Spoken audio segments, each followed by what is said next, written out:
Bismillah. Assalamualaikum warahmatullahi wabarakatuh. Innal hamdalillah nahmaduhu wa nasta'inuhu wa nastaghfiruh wa na'udzubillahi min syururi anfusina wa sayyiati a'malina may yahdihillahu fala mudhillalah wa may yudlilhu fala hadiyalah. Asyhadu an la ilaha illallah wahdahu la syarikalah wa asyhadu anna Muhammadan abduhu wa rasuluhu la nabiyya ba'dah. Ya ayyuhallazina amanu taqullaha haqqa tuqatih wa la tamutunna illa wa antum muslimun. Ya ayuhan nasu taqu rabbakumul ladzi khalaqakum min nafsin wahidah wa khalaqa minha zawjaha wa batha minhuma rijalan katsiran wa nisaa'a wattaqullaha allazi tasaaluna bihi wal arham innallaha kana 'alaikum raqiba. Amma ba'du fa inna asdaqal hadits kitabullah wa khairal hadi Muhammadin sallallahu alaihi wasallam. Syarrul umuri muhdatsatuha wa kullu muhdatsatin bid'ah wa kullu bid'atin dhalalah wa kullu dhalalatin finnar. Ayol ikhwah janallahu ayyakum ajmain, saudara-saudariku yang semoga dirahmati oleh Allah Subhanahu wa taala. Alhamdulillah, segala puji hanya milik Allah Subhanahu wa taala yang kembali mempertemukan kita dalam media ini untuk melanjutkan pelajaran kita dari kitab Ad-Durus Al-Yaumiyah. Kita masuk pelajaran yang ke-74. Ahkamun tata'allaqu bil matar. Beberapa hukum berkaitan tentang hujan. Beberapa hukum berkaitan tentang hujan. Ketahuilah saudaraku rahimanillah wa iyyakum ajmain, hujan merupakan nikmat dari Allah Subhanahu wa taala. Hujan merupakan karunia dari Allah Subhanahu wa taala yang Allah Subhanahu wa taala berikan kepada hambanya, siapa saja yang Allah Subhanahu wa taala kehendaki. Oleh karena itu, menisbatkan hujan kepada Allah Subhanahu wa taala merupakan kewajiban. Bahwasanya menurunkan hujan adalah Allah Subhanahu wa taala. Bahwasanya yang menurunkan hujan bukan karena bintang, bukan karena ini dan itu, tetapi karena karunia dan keutamaan yang Allah Subhanahu wa taala berikan kepada hambanya. Dan hujan merupakan rizki dari Allah Subhanahu wa taala.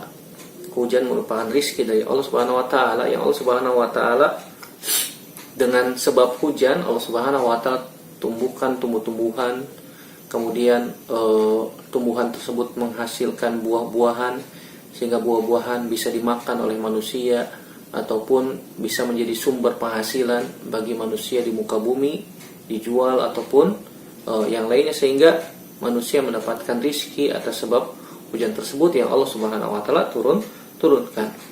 Dan tidak ada yang mengetahui kapan turunnya hujan kecuali Allah Subhanahu wa ta'ala. Oleh karena itu, sebagai manusia, sebagai seorang hamba, kita nggak boleh mencela hujan. Tidak boleh mencela hujan. Bahwasanya hujan ini adalah karunia dari Allah Subhanahu wa ta'ala. Dan ketika turun hujan, kita disunahkan untuk membaca doa Allahumma sayyiban nafi'an. Ya Allah, turunkanlah hujan yang bermanfaat untuk kami di muka bumi. Sebagaimana hadis Aisyah radhiyallahu taala anha, bahwasanya Nabi sallallahu alaihi wasallam kana idza ra'al matara qala. Kata Aisyah radhiyallahu taala anha, Nabi sallallahu alaihi wasallam ketika melihat hujan, Nabi sallallahu alaihi wasallam mengatakan Allahumma sayyiban nafi'an. Ya Allah, turunkanlah hujan yang bermanfaat, sebagaimana dalam hadis riwayat Imam Bukhari. Dan makna sayyiban munhamiran mutadaffiqan, itu turun ketika sedang turun hujan. Adapun ketika sudah turun hujan, maka Nabi SAW mengucapkan kalimat Nabi SAW mengatakan mutirna bifadlillahi wa rahmatihi. Kami telah diturunkan hujan atas rahmat dari Allah Subhanahu wa taala dan karunia-Nya, atas karunia dan rahmat dari Allah Subhanahu wa taala. Jadi ada beberapa masalah yang berkaitan tentang masalah hujan. Yang pertama, bahwasanya haram kita mengatakan hujan itu turun karena bintang tertentu ketika diturunkan hujan, sebagaimana hadis Zaid bin Khalid al-Juhani radhiyallahu taala anhu. Hadis Zaid bin Khalid al-Juhani radhiyallahu taala anhu, bahwasanya beliau pernah mengatakan, "Shallalana Rasulullah sallallahu alaihi wasallam." Nabi sallallahu alaihi wasallam pernah salat bersama kami salat as-subhi, salat subuh bil Hudaybiyah, di Hudaybiyah. Hudaybiyah sebuah tempat di antara perbatasan kota haram dari arah barat, dekat dengan Tan'im. Nabi SAW, kata Zaid bin Khalid al-Juhani radhiyallahu anhu, pernah salat bersama kami di Hudaybiyah, salat subuh. Ala ithri sama'in kanat minal lail, di atas tanah yang basah yang malamnya bekas hujan. Falaman sarafa aqbala 'alan nasi, ketika sudah selesai salatnya Nabi sallallahu alaihi wasallam, kemudian Nabi sallallahu alaihi wasallam menghadap kepada jamaah makmum, kepada para sahabat. Faqala, kemudian Nabi sallallahu alaihi wasallam mengatakan, hal tadruna madza qala rabbukum, apakah kalian tahu apa yang telah Allah Rabb kalian katakan? Qalu Allah wa rasuluhu a'lam. Para sahabat mengatakan Allah dan Rasulnya yang lebih tahu. Qala, kemudian Nabi SAW mengatakan, asbaha min ibadi mu'minun bi wa kafirun. Fa amma man qala mutirna bi fadlillahi wa rahmatihi, fadzalika mu'minun bi wa kafirun bil kawkab. Wa amma man qala mutirna bi nau'i kaza wa kaza, fadzalika kafirun bi mu'minun bil kawkab. Akhrajahul Bukhari wa Muslim. Kata Nabi SAW, Allah Subhanahu wa taala berfirman, di pagi hari ada hambaku yang beriman kepadaku dan kufur. Ada yang beriman kepadaku dan kufur. Kemudian Allah Subhanahu wa taala mengatakan, kata Nabi SAW, adapun orang yang mengatakan mutirna bifadlillahi wa rahmatihi, kami telah diturunkan hujan karena karunia dan rahmat Allah Subhanahu wa taala, fadzalika mu'minun bi kafirun bil kawkab, maka orang yang seperti ini beriman kepadaku, kata Allah, dan kufur terhadap bintang-bintang. Wa amma man qala, dan adapun orang yang mengatakan mutirna bi nau'i kaza wa kaza, fadzalika kafirun bi mu'minun bil kawkab, maka orang yang mengatakan kami telah diturunkan hujan karena sebab bintang ini dan bintang itu, maka hakikatnya dia telah kufur kepadaku dan beriman kepada bintang-bintang. Nah, di sini saudaraku rahimanillah wa ikum ajmain, Nabi sallallahu alaihi wasallam ketika salat subuh di pagi hari dan malamnya hujan, di malamnya hujan, Nabi Shallallahu Alaihi Wasallam mengajarkan kepada kita beberapa hal. Yang pertama,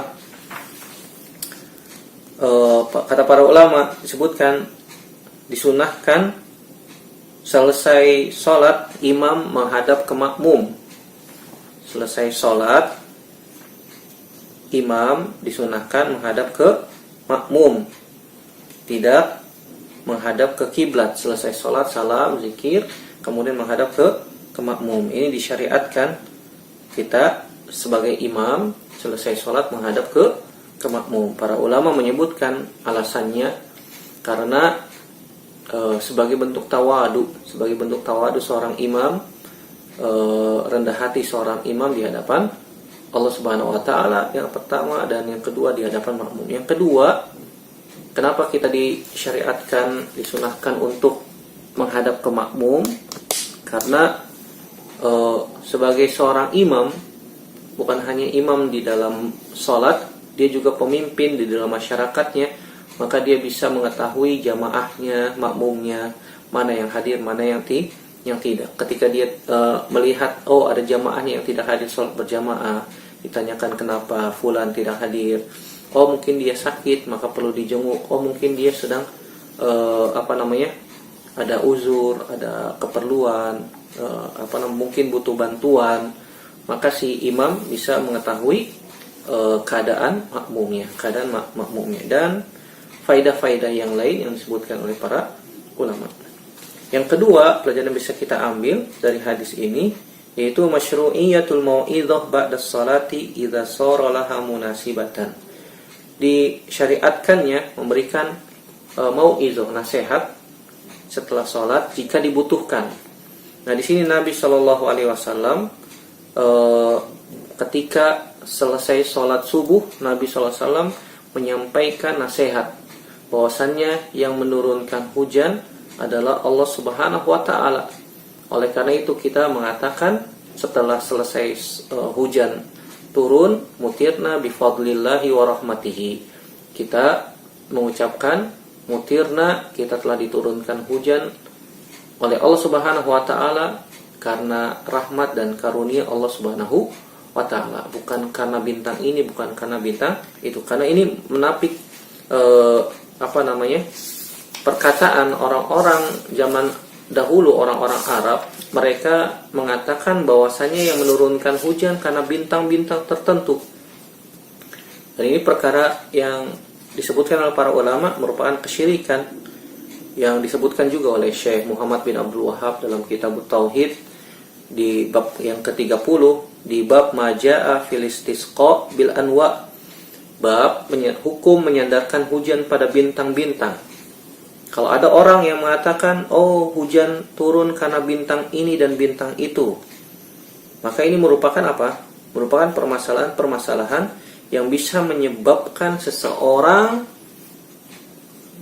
kurang keimanannya, bisa mengurangi kesempurnaan iman, bisa mengurangi kesempurnaan iman. Oleh karena itu, ketika ada orang yang menyandarkan hujan itu karena bintang tertentu, maka ini bisa terjatuh kepada kekufuran, kesesatan, kebatilan. Kenapa?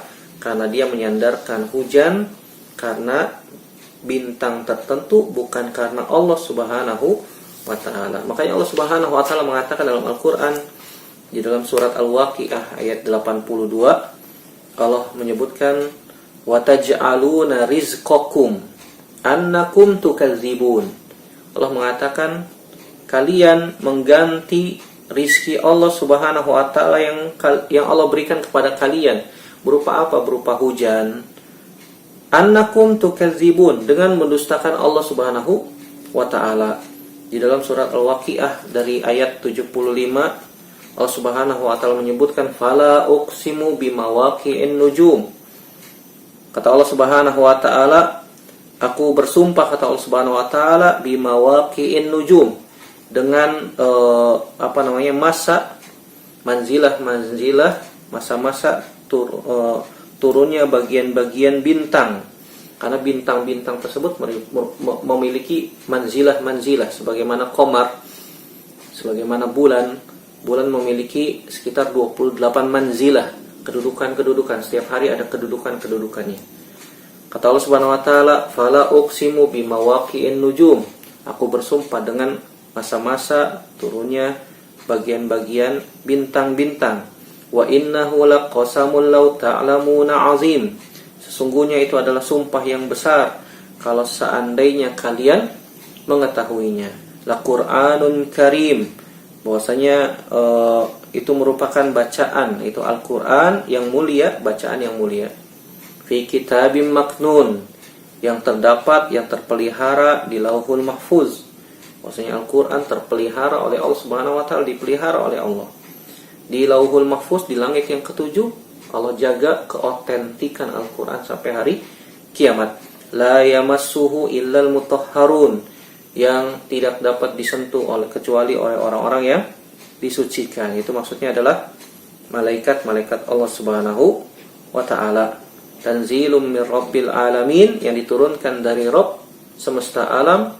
Afa bihadzal hadithi antum mudhinun, apakah dengan Al-Quran ini kalian menganggap remeh Al-Quran tersebut?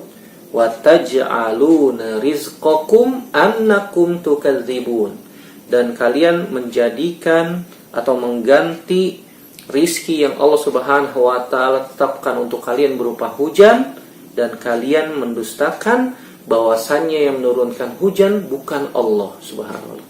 Nah, ini bisa terjatuh kepada apa? Kekufuran, karena mereka menisbatkan yang menurunkan hujan bukan Allah Subhanahu wa ta'ala, dan ini bisa terjatuh kepada kesyirikan. Oleh karena itu Syekh Muhammad bin Abdul Wahhab membawakan bab tertentu, yaitu bab bab yang ke-30, bab maja'a fil istisqa bil anwa, bab hukum menyandarkan hujan pada bintang-bintang. Ini merupakan salah satu jenis kesyirikan dan bisa mengurangi kesempurnaan iman, bisa mengurangi kesempurnaan iman. Oleh karena itu Nabi SAW mengatakan di dalam hadis Abu Malik al-Ash'ari, atau biasa disebut dengan Al-Harith ibnu Al-Harith, atau biasa disebut dengan Abu Malik al-Ash'ari. Nabi SAW mengatakan, arba'un fi ummati min amri al-jahiliyah. Ada 4 hal dari umatku yang termasuk perkara-perkara jahiliyah, la yatrukuhunna, yang tidak atau belum ditinggalkan oleh umatku. Yang pertama, al-fakhru bil ahsab, wa ta'nu fil ansab, wal istisqa'u bin nujum, wan niyahah. Di sini dikeluarkan oleh Imam Muslim. Ada 4 perkara, 4 perangai, kata Nabi SAW, yang masih ada pada umatku, yang umatku tidak meninggalkannya. Di antaranya adalah berbangga-bangga dengan nasab, mencela nasab, dan istisqa bin nujum, menyandarkan hujan kepada bintang-bintang. Nah, ini termasuk perkara jahiliyah. Dan yang keempat, an-niyahah, kata Nabi SAW, yaitu meratap. Itu meratap. Nah, di sini kita ketahui bahwasanya tidak boleh kita menyandarkan kepada bintang-bintang tersebut atas turunnya hujan. Pelajaran yang ketiga yang bisa kita ambil adalah masyru'iyyatut ta'lim min khilalis su'al wal jawab. Disyariatkannya mengajar dengan metode tanya jawab. Boleh tanya jawab, sebagaimana Nabi SAW mengatakan, hal tadruna madza qala rabbukum, apakah kalian mengetahui apa yang telah Allah Subhanahu wa taala turunkan kepada kalian? Kemudian para sahabat mengatakan, Allah wa rasuluhu a'lam, Allah dan rasulnya yang lebih tahu. Ini ketika Nabi SAW masih hidup. Adapun ketika Nabi SAW sudah wafat, maka kita cukup mengatakan Allahu a'lam, atau Allahu ta'ala a'lam, atau Allahu a'lam bis-shawab. Ya, boleh. Ini ketika Nabi SAW masih hidup, para sahabat mengatakan Allah wa rasuluhu a'lam. Begitu juga metode menggunakan tanya jawab, ini merupakan metode yang sering dilakukan oleh Nabi SAW. Sebagaimana juga hadis Jibril, juga hadis Muaz bin Jabal radhiyallahu taala anhu, ketika Nabi SAW membonceng Muaz bin Jabal, bertanya, ya Muaz, atadri ma haqqullahi 'alal ibad wa haqqul ibadi 'ala Allah. Kemudian Muaz bin Jabal mengatakan Allah wa rasuluhu a'lam. Ini metode dalam mengajarkan, dibolehkan dengan tanya jawab. Pelajaran yang ke berapa tadi ya? 1, 2, 3, 4. Annal mas'ula idza lam yakun indahu ilmun wala jawabun annahu la yatakharras. Seorang yang ditanya, jika dia tidak memiliki ilmu atas jawaban dari pertanyaan, maka dia tidak memaksakan diri untuk menjawab. Artinya kalau kita tidak tahu, maka kita katakan tidak tahu. Jangan memaksakan diri, apalagi kalau misalnya berkata tanpa ilmu, dan ini bahaya. Ini bahaya ya. Wallahu a'lam bishawab. Begitu juga hal yang perlu kita ketahui yang kedua dalam masalah hujan. Jadi yang pertama, tidak boleh kita menyandarkan hujan kepada bintang. Hukumnya haram. Dan ini bisa mengantarkan seseorang kepada apa? Kesyirikan. bisa mengantarkan kepada kekufuran, karena Nabi Shallallahu Alaihi Wasallam mengatakan, Allah Subhanahu Wa Taala berfirman, man qala mutirna bi fadlillahi wa rahmatihi fazalika mu'minun bi kafirun bil kaukab. Barang siapa yang mengatakan karena hujan turun karena Allah dan rahmatnya, karena karunia dan rahmat dari Allah Subhanahu Wa Taala, maka dia beriman kepada Allah dan kufur kepada bintang-bintang. Waman qala, dan adapun yang mengatakan mutirna binau'i kaza wa kaza, telah diturunkan hujan karena bintang ini dan bintang itu, maka Allah mengatakan fadzalika kafirun bi wa mu'minun bil kaukab. Dia telah kufur kepadaku dan beriman kepada bintang-bintang. Kemudian selanjutnya yang perlu kita perhatikan tentang masalah hujan juga, yang kedua adalah la ya'lamu mata yaji'ul matar illallah. Tidak ada yang tahu kapan turunnya hujan kecuali Allah Subhanahu wa Ta'ala. Tidak ada yang mengetahui turunnya hujan kecuali Allah Subhanahu wa Ta'ala. Berdasarkan hadis Abdullah bin Umar radhiyallahu taala anhuma, kata Abdullah bin Umar, Nabi Shallallahu Alaihi Wasallam mengatakan, miftahul ghaibi khamsun, kunci ghaib itu ada 5. La ya'lamuha illallah, tidak ada yang mengetahuinya kecuali Allah Subhanahu wa Ta'ala. Yang pertama,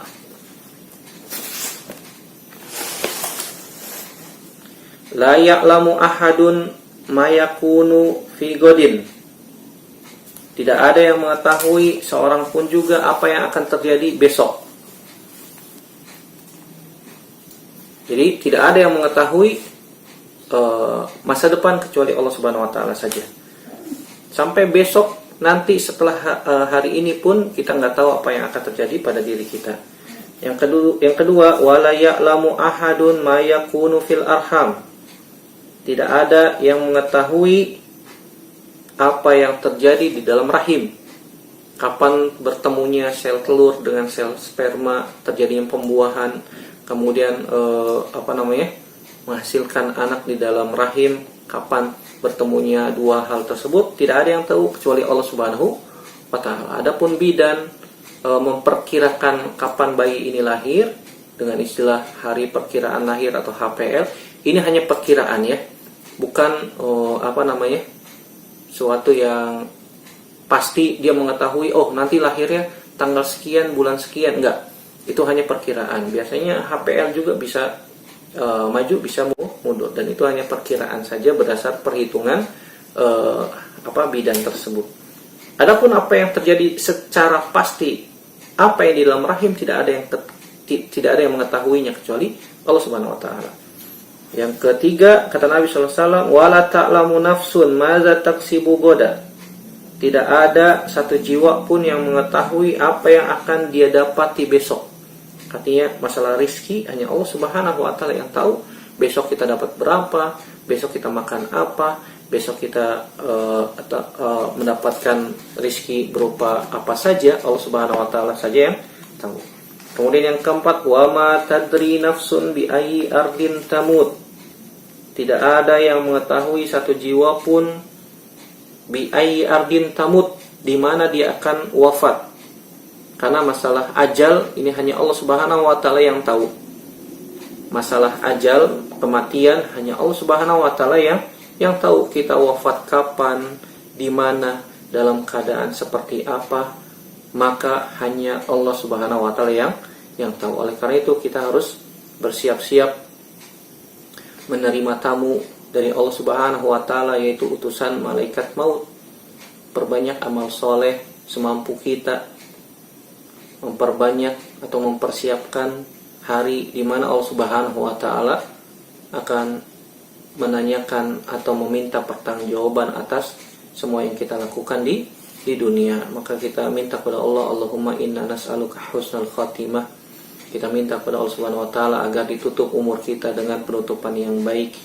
kita minta kepada Allah Subhanahu wa taala agar kita dimudahkan, dimasukkan ke dalam surga, diberikan as-sabat ketika menjawab pertanyaan malaikat munkar dan nakir, diberikan nikmat kubur, dilapangkan kubur kita, dan dimudahkan oleh Allah Subhanahu wa taala pada hari yang kesulitan melanda di mana-mana, yaitu di padang mahsyar, untuk kita sebagai orang-orang yang beriman.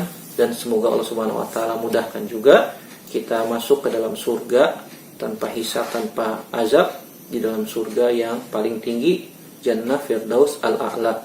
Kita minta kepada Allah Subhanahu wa taala, karena kita tidak tahu kapan kita diwafatkan oleh Allah Subhanahu wa taala, bagaimana keadaan kita ketika wafat, hanya Allah yang tahu.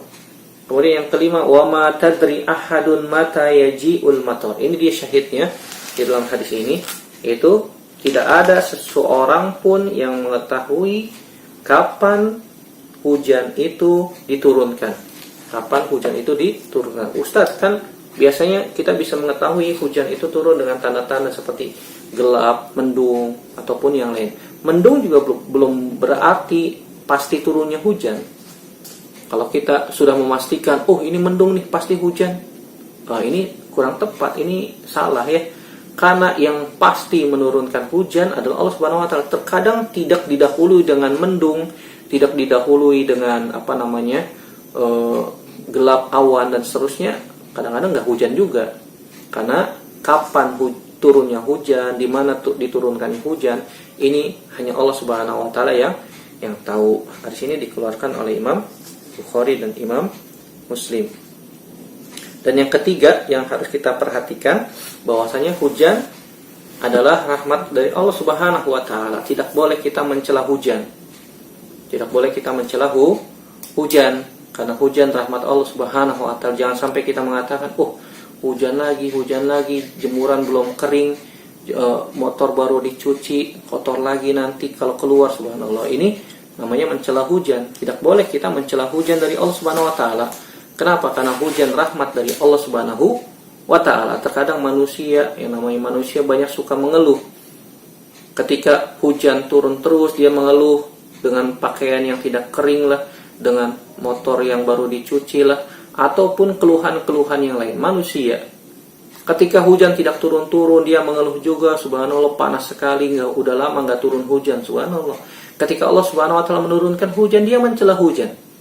Nah, ini tidak pantas diucapkan oleh seorang mukmin. Ketika turunnya hujan, maka dia bersyukur pada Allah Subhanahu wa ta'ala. Ini rahmat dari Allah Subhanahu wa ta'ala. Tidak boleh dicela hujan tersebut. Tidak boleh dicela hujan tersebut, karena ini rahmat dari Allah. Kita berdoa ketika turunnya hujan. Banyak berdoa, karena ketika turunnya hujan merupakan saat-saat waktu di mana Allah Subhanahu wa ta'ala mengabulkan doa. Maka kita berdoa yang baik-baik.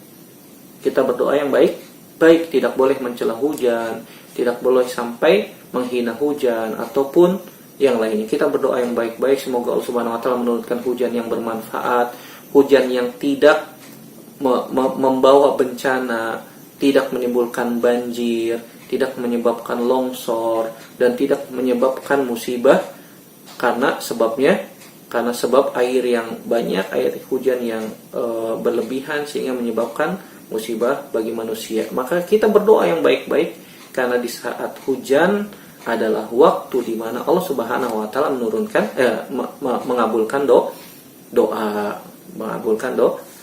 Ini hukum-hukum yang berkaitan tentang masalah hujan yang harus kita perhatikan. Yang pertama, yang paling utama, yaitu bahwasanya hujan dari Allah.